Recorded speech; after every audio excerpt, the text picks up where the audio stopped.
What's up everybody? Welcome to the Stocks channel. My name is Corey and today we're going to do macro level technical analysis on the stock market. We'll look at all of the indices, we'll look at the VIX, and we'll also look at Bitcoin. So first up, let's take a look at the S&P 500 SPX index. So let's crack open this chart and see what's going on in the stock market today. Alright, so first up we'll be looking at the SPX weekly chart. So do remember that every candlestick you're looking at represents one entire week's worth of price action. So without a doubt, you can't look at last week's candle and see anything bullish because we did attempt to break out to new highs and completely got rejected and closed at the low of the week, taking out 3 weeks of price action on the SPX and closing below the 5 EMA. So following price action, that is definitely not bullish price action and it's starting to look very concerning. We do have to remember though, we are in a macro level bull market and we still have a macro level bull trend. And when you're in a strong bull market, you just have to remember that these bull markets do not die easily. So it's not like we're just going to see a black swan crash event unless we actually do see a black swan crash event. Remember, that is very unlikely and they're extremely rare, and we just had one in 2020. So we're very unlikely based on probability to get 2 crashes back to back year over year. So while it's always a possibility that we do get a black swan, I just don't think it's healthy to think in that manner. I would prefer to think much more objectively and look at where the strong support levels on SPX are. So right now, the strongest support levels on SPX are going to be 45.35, which is that previous all-time high, because anytime we break out in a bull market, we always remember that previous resistance becomes newfound support. So one of the strongest support levels I would pay attention to on SPX is going to be right around 45.35, and right around that zone, we also have our weekly 20 simple moving average right around 4,500. So by far the strongest support zone I would be paying attention to on SPX is going to be between 4,500 and 45.35. From last week's close down to those support levels is only about another 2% drop. So you can very easily hold your long positions for another 2% drawdown to find out if that level is going to be support. If we close next week below that support level, now you need to be a lot more cautious, because you can see in this entire bull run, we did not spend much time closing below our 20 simple moving average. We did close below it in October of 2020 and immediately snapped back and started back into another bull rally, so it was a little bit of a bear trap. We closed just below it again in September of 2021 and even started intraday weeks below that level, but again snapped back and it was another bear trap. So you have to be really cautious in bull markets to not get bear trapped, because it's going to be very easy to just listen to the noise and think the stock market's going to crash because everybody is getting bearish. Remember, when everybody is bearish, you usually want to inverse them and you want to be a little more optimistic about the possibility the stock market can keep going higher. So if everybody starts getting scared and nervous and selling their positions and you see mass panic, typically speaking, that is going to be a great buying opportunity. I'm not saying to be reckless, still remain objective and watch this critical support zone. If we start closing below 4,500 on the week and we continue to trend lower, that means we could see a full-blown stock market correction, which means we could drop anywhere between 10 to 18%. If you look at our support trendline breakout level, we never did backtest that level as support when we blasted through that level as resistance. From this week's close all the way down to that level is about a 16 to 17% drop. And also don't forget about our 50 EMA on the weekly chart, which is about an 8% drop. So these drops are from a significant drop already, which will only compound the drop, which means we'll easily drop about 10% if we do start closing below 4,500. So on SPX, I would watch that very critical support level and then decide how you want to handle your long position.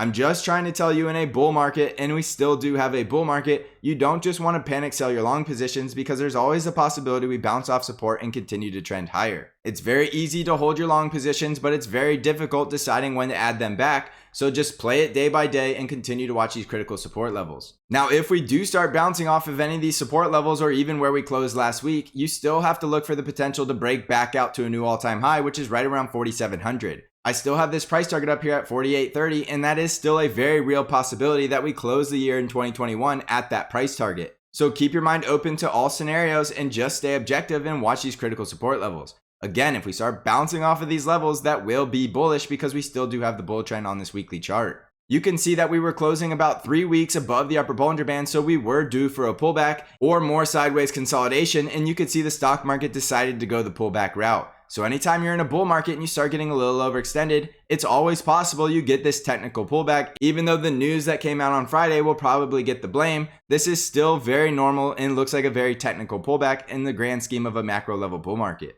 So if we do start to bounce from here, look for resistance right around 4,700 and our resistance trend line, which is going to be in the 4,700s all the way up to about 4,830, which is going to be our next significant price target and very strong resistance level. Jumping over to the NDX weekly chart, remember last week I told you the NDX was getting a little too far overextended and it had this very clear 5-wave advance, so I would not be surprised to see the NDX getting a pullback, and that's exactly what we saw. We had the NDX closing above the weekly upper Bollinger Band for 3 weeks in a row, and we had this very clear 5-wave advance. And if you know anything about Elliott wave, you know after 5 waves, we are looking for a pullback and a counter trend move before we can go any higher. Well, that is exactly what we saw, pulling back from our resistance trend line, and we were outside the upper Bollinger Band for the 4th week in a row, way up there around 16,700. So we did see a pullback, and again, we did see very bearish looking price action, with the NDX closing at prices we haven't seen since the last couple of weeks. So by far, we could see price action is back below the 5 EMA, and we are getting a sharp decline through price. Now from last week's close down to our 20 simple moving average of support is about another 3.7% drop. We also have support at the previous all-time high, which is right around 2.26%, and we still do have to take out the low from the last few weeks, which is right around a 1% drop from here. So we have very significant support anywhere between 1 to about 4% from the NDX close of last week, which means you could easily hold through that drawdown to see if we're going to blast through critical support. Our critical support level on the NDX is going to be right around 15,420. And if we close below that, it means we could be coming back down to our 50 EMA, which is down here right around 14,270. So there is plenty of price action you're going to need to watch going into these next couple of weeks. And as I always tell you, there's no substitute for watching price action. Yes, I know you wish I came out here and said, I know the stock market's going higher, or I know the stock market's going lower, but that's just not the truth of it.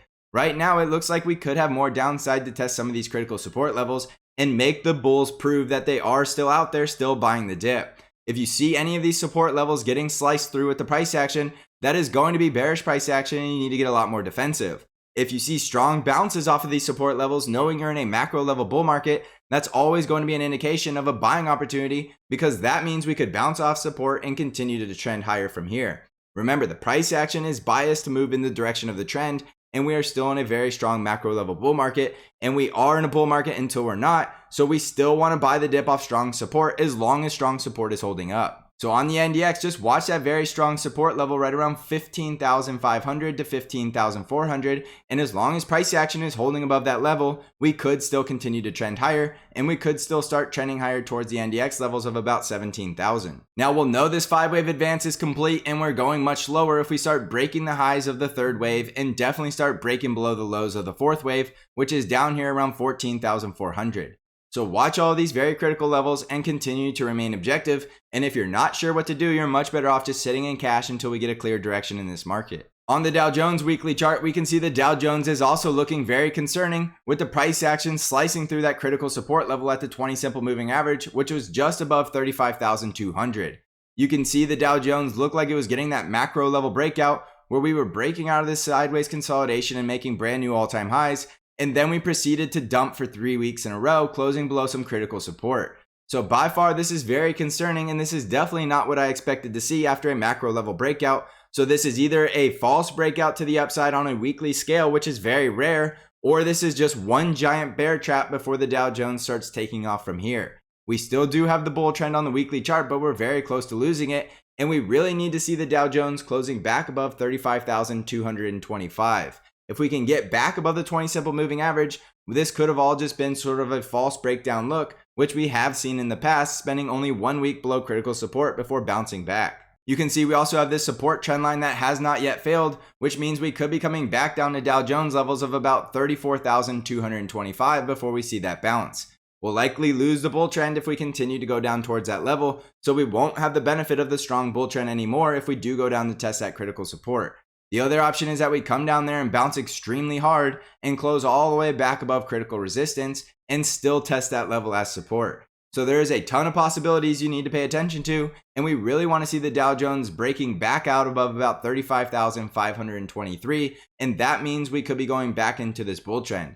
For the time being, this could still be a higher low, higher high situation, so we don't just want to assume the stock market's rolling over and dying until we see price action telling us it is. If I look at this low right here, we can clearly see this could be another higher low, and if you look at the previous high, you can definitely see that we do have a higher high. So sometimes these breakouts are macro level breakouts and they take a lot of time to develop. And for the time being, it still looks like the potential of another bull trend as we continue to see the Dow Jones trying to find support, bouncing and trying to form another higher high. So stay objective, and there's going to be a lot of noise going into the next few weeks to finish out the year. So you will want to watch the price action and make sure you're staying on the right side of the trade. It's not going to be easy, but you have to put in the work if you want to get the rewards. Jumping over to the Russell 2000 weekly chart, again, we see something very similar as the Dow Jones with this false macro level breakout. We very clearly broke out of this very long sideways consolidation, made a brand new all-time high, and then just continued to dump for the next 3 weeks. We closed just below the 20 simple moving average on the weekly chart,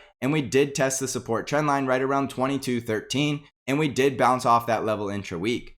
So right now on the Russell 2000, we really need to get back above that 20 simple moving average, which is sitting right around 22.66. If we can get back above that level and break out yet again above 23.34, we could still see a higher low, higher high situation. It's very hard to see right here, but you can see the last low on the closing price on the weekly chart was right around 22.29, and we did close the week right around 22.42. So we're just above that previous low. So if we bounce from here, it will still be a higher low. And you can very clearly see this was a higher high at a brand new all-time high. So this is either going to be an epic bear trap after a very epic bull trap and then continue to proceed to bull market, or we are indeed seeing the end of this bull market and we're about to see a lot of these indices start to roll over and die. It's way too soon to know exactly which scenario is going to play out because we have a lot of bearish price action in the short term, but in the macro long term, we still have higher lows and a bull trend.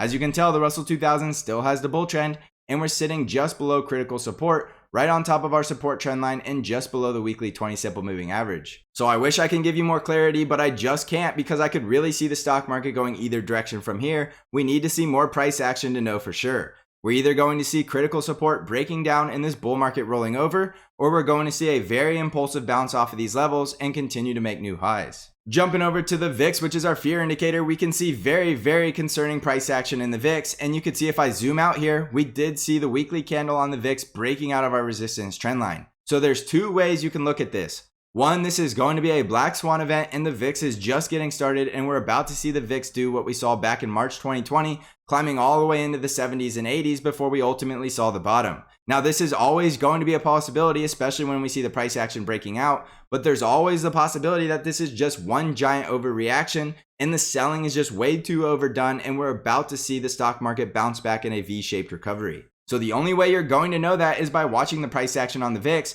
And if we see the VIX getting back below 26 and definitely back below 20, this was all just a huge panic selling event and it's over with and we're going back to new all-time highs.